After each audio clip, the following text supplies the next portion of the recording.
Bonjour à tous, bienvenue dans ce nouvel épisode du club. Aujourd'hui, on va continuer un peu sur notre lancée par rapport au dernier épisode où je parlais de l'évolution du SEO et comment ça se transformait du coup aujourd'hui en GEO pour trouver un acronyme qui parle à tout le monde. Et on va continuer un petit peu sur cette lancée où finalement, du SEO au GEO, comment on devient visible. Je vais rentrer un petit peu plus dans le détail sur comment on devient visible à l'ère des IA. Eh bien, déjà, imaginez un cavalier à cheval, il demande à son téléphone quelle couverture mettre à mon cheval tondu qui vit au pré en Normandie où actuellement il fait 3 degrés. En fait, aujourd'hui, il va pas chercher une liste de 10 liens bleus, donc ces fameux 10 liens qu'il y avait sur les résultats de Google. En fait, il veut une recommandation précise. Et en fait, c'est là qu'il va potentiellement aller sur l'IA pour avoir la réponse. Et si l'IA ne cite pas votre marque, votre boutique en ligne, etc., votre conseil, eh bien, vous allez devenir invisible alors que peut-être vous êtes premier sur Google. Bienvenue dans l'ère du GEO. Donc c'est ça en fait tout le changement de paradigme, c'est que vous pouvez être top 1 sur Google et pas du tout cité dans les IA. Donc le SEO, effectivement, en fait, globalement, ça consistait à plaire à un algorithme de classement. Il y avait plus de 200 critères, il y a toujours plus de 200 critères qui classent les sites internet sur Google et sur les autres moteurs de recherche. Le GEO, c'est plutôt l'art d'optimiser votre contenu pour que ça devienne la source privilégiée des LLM. Donc LLM, Large Language Model, donc en gros ChatGPT, Gemini, Perplexity, Claude, Mistral, etc. Donc finalement, aujourd'hui, on ne cherche presque plus à être cliqué, on ne cherche plus à être cliqué, on cherche à être cité. Et évidemment, derrière, on veut que ça implique du trafic, puisque ça reste l'objectif premier, c'est de créer du trafic sur votre site internet pour déclencher l'achat. Mais on sait qu'on va perdre du trafic dans tous les cas, dans les prochains mois, les sites vont perdre du trafic, ça c'est sûr.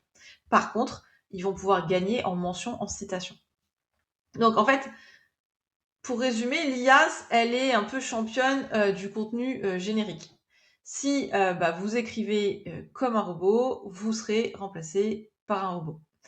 Euh, le problème, c'est que aujourd'hui, les articles de blog du type 5 conseils pour bien brosser son cheval, ça a plus vraiment de valeur en SEO parce que aujourd'hui, ChatGPT, il peut générer la réponse en 3 secondes en fait.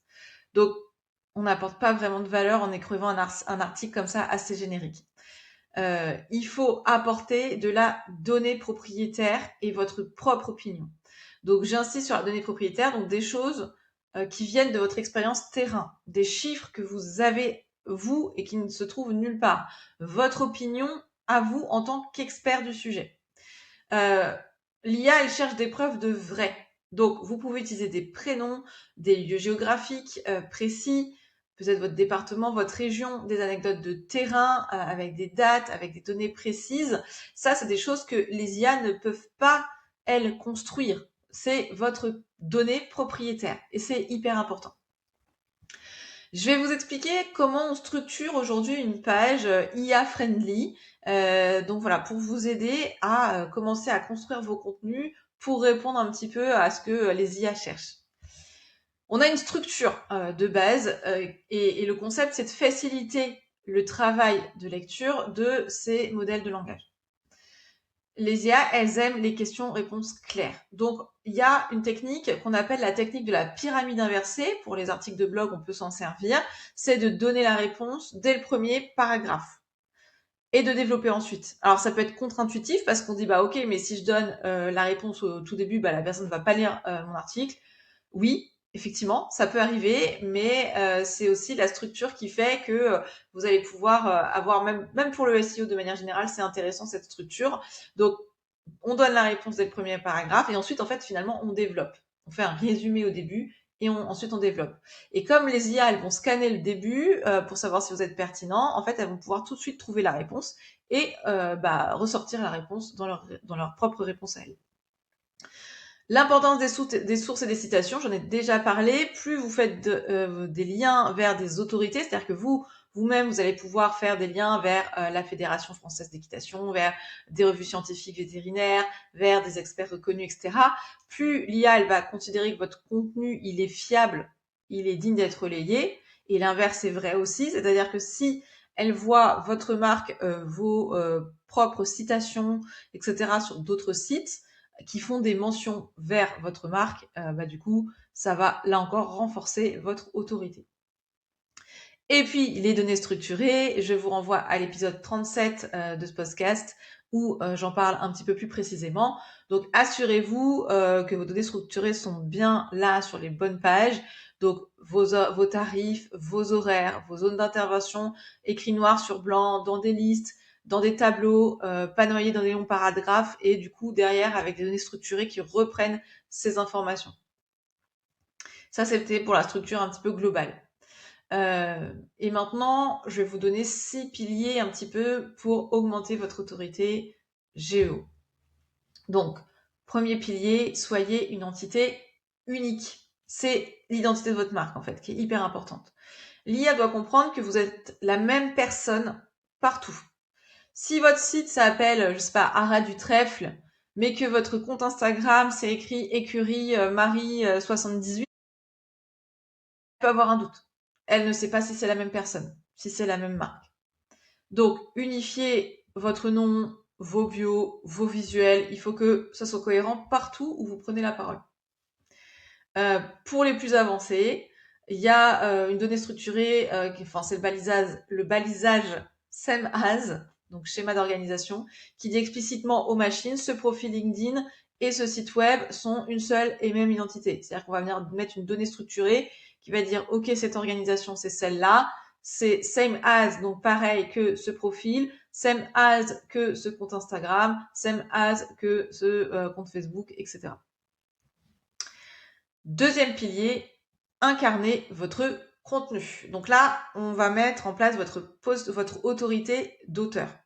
Donc, l'IA, elle va évaluer qui est-ce qui parle, qui est-ce qui écrit. Et dans le milieu équestre, on le sait, la confiance, c'est vraiment hyper important. Le bouche à oreille aussi. Et finalement, pour l'IA, c'est un peu pareil.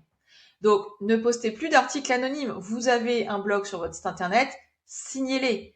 Créez des bios d'auteurs détaillés sous vos articles de blog. Liez vos diplômes, votre expérience de cavalier ou de professionnel de votre secteur. Si un vétérinaire ou un autre professionnel écrit pour vous, son nom doit apparaître avec pourquoi pas sa photo, bien sûr un lien vers un profil, etc. Et en fait, l'IA préfère une réponse signée par un expert vérifiable que finalement un article qui n'a pas de visage, qui n'a pas de nom d'auteur ni rien. Donc très important de bien signer vos articles et de rajouter cette petite case auteur sous les articles. Troisième pilier, la recommandation, donc ce qu'on appelle des mentions tierces. L'IA va chercher des validations externes. Donc, si Cheval Mag ou un blog équestre influent parle de vous, finalement, c'est un peu un tampon crédibilité, quoi. Donc, c'est un peu quand on était jeune, quand j'étais jeune, vous, je ne sais pas, mais il y avait un peu ce truc de vu à la télé sur les publicités. Vous avez un tampon vu à la télé et c'était le gage que, ok, du coup, si c'est vu à la télé, c'est forcément hyper intéressant. C'est un peu pareil. Si vous avez une mention dans un média ou un site influent, c'est tout bénef. Donc ne restez pas finalement dans votre coin, visez les relations presse. Donc les relations presse prennent de plus en plus de place pour être visible sur le web. C'est hyper important et intéressant d'avoir cette stratégie-là. Visez aussi des articles invités. Donc faites-vous inviter pour écrire un article sur un site internet. Faites-vous inviter dans des podcasts parce qu'évidemment que les podcasts c'est hyper intéressant pour la notoriété. Et donc, une mention sur un site réputé, ça vaut aujourd'hui plus que 100 mots-clés sur votre propre site. Clairement, ça va vraiment venir renforcer votre autorité et donc ça va venir booster votre visibilité. Quatrième pilier, le terrain avant tout. Et finalement, le terrain, c'est l'expérience. Donc, comme je le disais, les IA, elles savent synthétiser des choses un peu théoriques, des grandes phrases, des trucs un peu logiques et qu'on trouve partout. Mais elle ne sait pas ce qu'on ressent quand on gère une colique d'un cheval à 2 heures du matin. Vraiment. C'est-à-dire que ça va, les IA n'ont pas d'émotion, elles vont se baser sur des faits, mais par contre, elles ne sauront jamais retranscrire l'émotion, le ressenti, le stress d'une situation. Donc, partagez des études de cas, des données réelles, partagez des histoires de vos chevaux, de vos clients. Plus votre contenu il est ancré dans le réel avec des photos, des témoignages précis, plus les IA vont le juger authentique et donc prioritaire face à un texte généré par un robot qu'elles vont pouvoir générer dans tous les cas. Donc, c'est le sentiment, en fait, on appelle ça le sentiment, et c'est hyper intéressant de pouvoir apporter ça dans vos contenus. Et même sur une fiche produit, décrivez ce que votre produit va amener comme émotion, comme sensation, et ne faites pas juste un descriptif technique. Ça sera hyper important. Je vais vous prendre un exemple un peu absurde, mais pour vous montrer l'idée. Au lieu de dire, par exemple, les chevaux aiment les carottes, ok. Dites plutôt, on a testé 4 types de carottes sur 20 chevaux dans notre écurie en Normandie. Et résultat, 65% des chevaux préfèrent la variété A que la variété B, C, D. Vous voyez, c'est pour vous expliquer comment on peut changer de paradigme et comment d'une généralité et d'un argument voilà un peu commercial, on peut faire un vrai truc terrain où on a l'expérience et l'expertise. 5e pilier, occuper le terrain. Donc c'est ce qu'on appelle la présence multiplateforme et le contenu multimodal.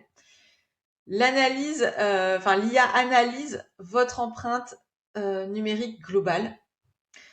Si vous êtes actif sur votre site, sur YouTube, sur TikTok, avec un message qui est cohérent, vous allez créer une toile d'araignée que l'IA va être forcément obligée de prendre en compte. Aujourd'hui, on reste plus cantonné à son site internet ou son compte Instagram. Il faut tisser un peu sa toile d'araignée. Et pour ça, recycler vos contenus. Un conseil que vous donnez en vidéo sur YouTube, ça peut se retrouver en article sur votre site internet.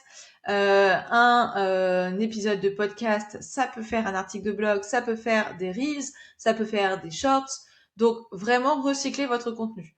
Et finalement, cette omniprésence, elle va rassurer aussi les IA sur votre sérieux, sur votre existence réelle finalement, hein, et du coup, elle va être plus encline à vous citer. Et le dernier pilier, c'est de suivre tout ça, d'être proactif et de tester votre visibilité. Ça se surveille l'autorité. Ne restez pas dans le flou, ne restez pas dans le noir. Il faut que vous puissiez suivre et évaluer si tout ça, ça marche.